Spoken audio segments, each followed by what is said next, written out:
તો મિત્રો અમારી પાસે સ્પ્લેન્ડર પ્રો સાદું મોડલ આવેલું છે. એમાં તકલીફ એવી થાય છે કે બેટરી ચાર્જિંગ કોઇલ ખરાબ થઈ ગઈ, આરઆર યુનિટ ખરાબ થઈ ગયેલું છે. તો આરઆર યુનિટ ખરાબ થયું એ સાબિત કરવા માટે તમારે શું શું ચેક કરવું એ તમને બતાવું. જો આરઆર યુનિટમાં આ છે બેટરી ચાર્જિંગનો કોઇલ, પછી આ લાલ કલર તૂટી ગયો છે, અમે બાયપાસ કર્યો છે. આ છે બેટરી ચાર્જિંગનો કોઇલ, રેટો ચાર્જિંગનો વાયર.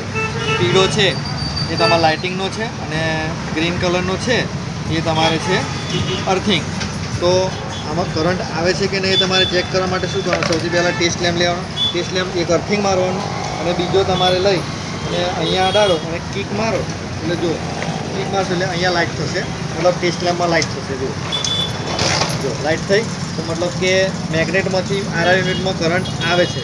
આરઆર યુનિટમાં કરંટ આવે છે તો બેટરી ચાર્જિંગ થાય છે કે નહીં એ જોવા માટે તમારે લાલ કલર છે, લાલ કલરમાં જોડવાનું. એ જોડવા માટે તમારે અહીંયા અડાડવાનું. જો આવ્યો કરંટ, આવ્યો બરાબર.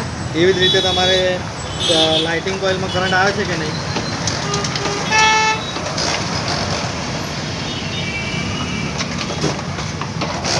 જો આવ્યો લાલ. તો એ રીતે કરંટ આવે. જો આ ચાલુ કોઇલ છે અને તમને બંધ કોઇલ બતાવું. બંધ કોઇલમાં તમારે નહીં આવે એ ચેક કરવા માટે આ બંધ છે. તો જુઓ અને બંધ કોઇલ લગાવી તો ઇનપુટ કરંટ વ્હાઇટમાં આવશે પણ લાલમાં અને પીળામાં નહીં આવે. તો કેવી રીતે જુઓ, આમાં આવ્યું તો લાલમાં નહીં આવે. જુઓ